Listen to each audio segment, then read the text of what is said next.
So this horse came in, I think about a week ago, and the owner said he came off of him. The owner said it wasn't the horse's fault, it was just kind of the situation. And I've been working him, been riding him, and I've noticed that he's real reactive and kind of worrisome when you go to get on. We've been working on it. He's a lot better than he was. Been spending a lot of time just trying to get him to not worry about the rider getting on his back. His owner, sound like was kind of hurt. I don't know how serious, but he said he can't ride for a couple of months. So he sent me the horse to work with him, see if I find any holes. The horse is 3.5 and has been under saddle for about 6 months. Pleasure bred. You'll see when he moves in a minute. This is getting a lot better. In the beginning, as soon as I stepped up on the mounting block, you could see his head get high and get wide-eyed and walk away. So I think when his owner came off of him, there we go, he didn't even want to walk off. When his owner came off of him, it really hurt the horse's confidence and scared the horse and worried him. He seems like he really wants to be good. He really wants to do the right thing. So I don't really want to fuss at him. There's a time when you scold a horse and there's a time when you shouldn't. And if you believe all one way or the other, if you believe to always scold a horse, or if you believe you should never scold a horse, you've got a problem with your training. There is a time and a place for everything. And in him, he doesn't need to be fussed at. He hasn't done anything yet that tells me he needs to be fussed at. He needs his confidence built.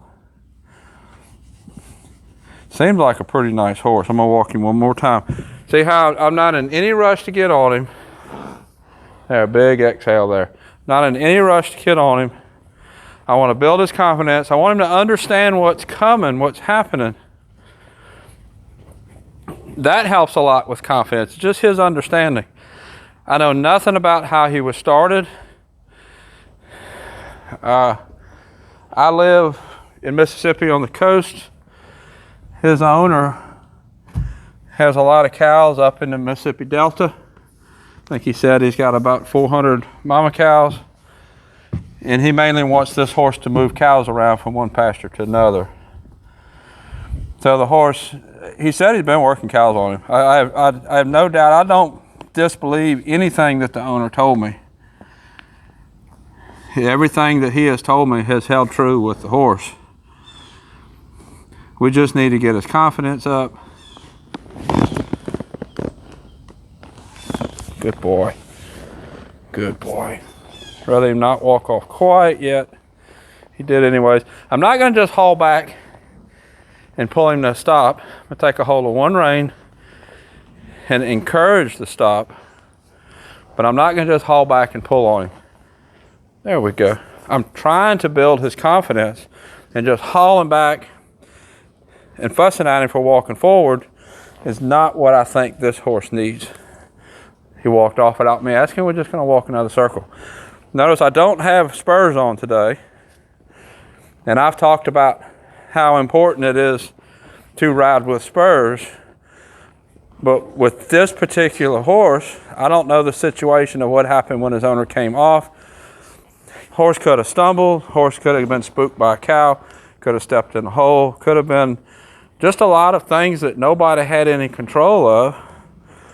And the horse could have jumped sideways and the owner come off. Just a situation, just kind of stuff that happens.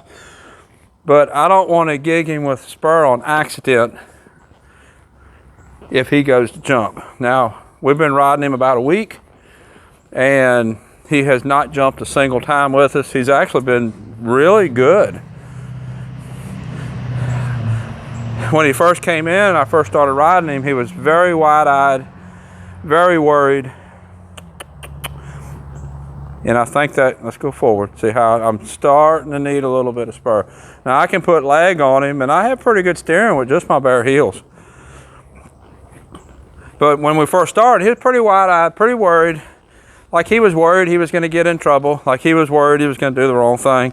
And as a horseman, as a trainer or an owner, an individual, you have to understand when a horse gets wide-eyed, stiff, whatever the case may be, you have to be able to read that horse and decide, is this happening because the horse is worried?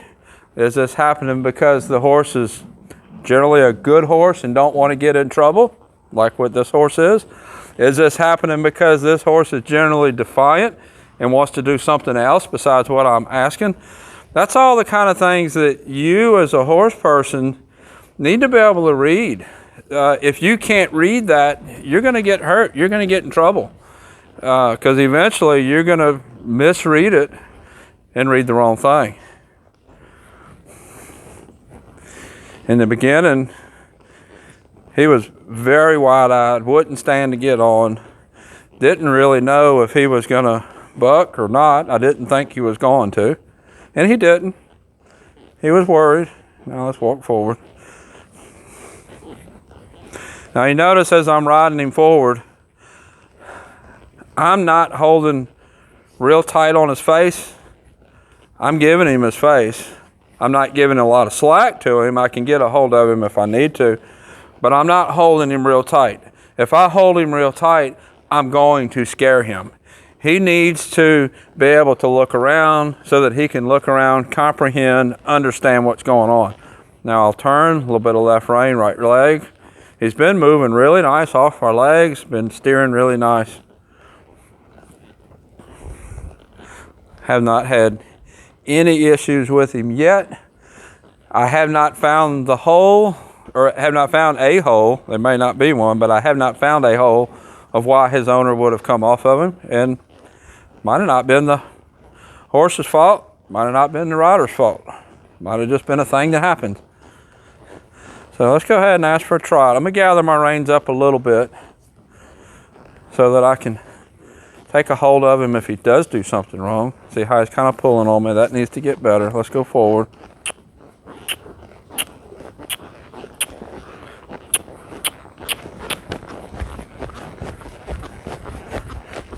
Okay.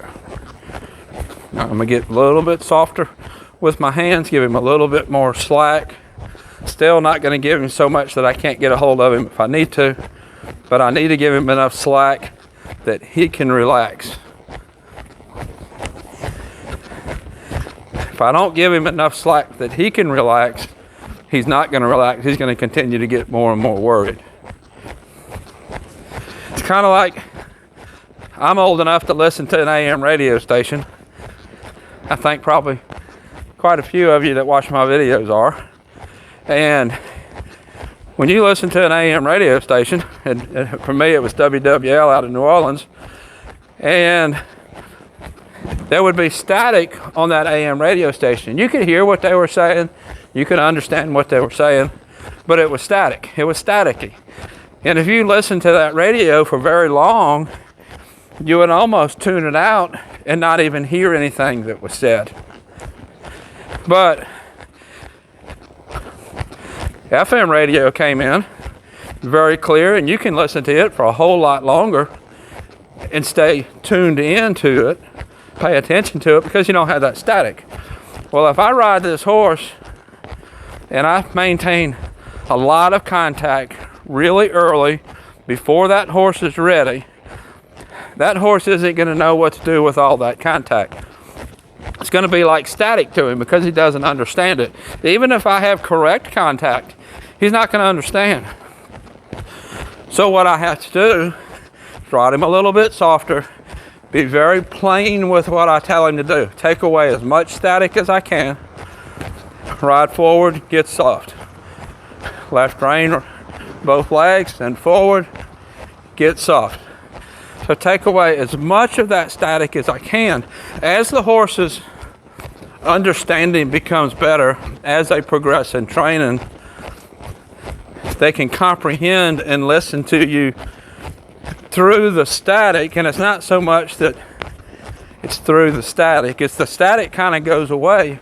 Because you ride with contact, they understand the contact, So what was static to them before isn't static anymore.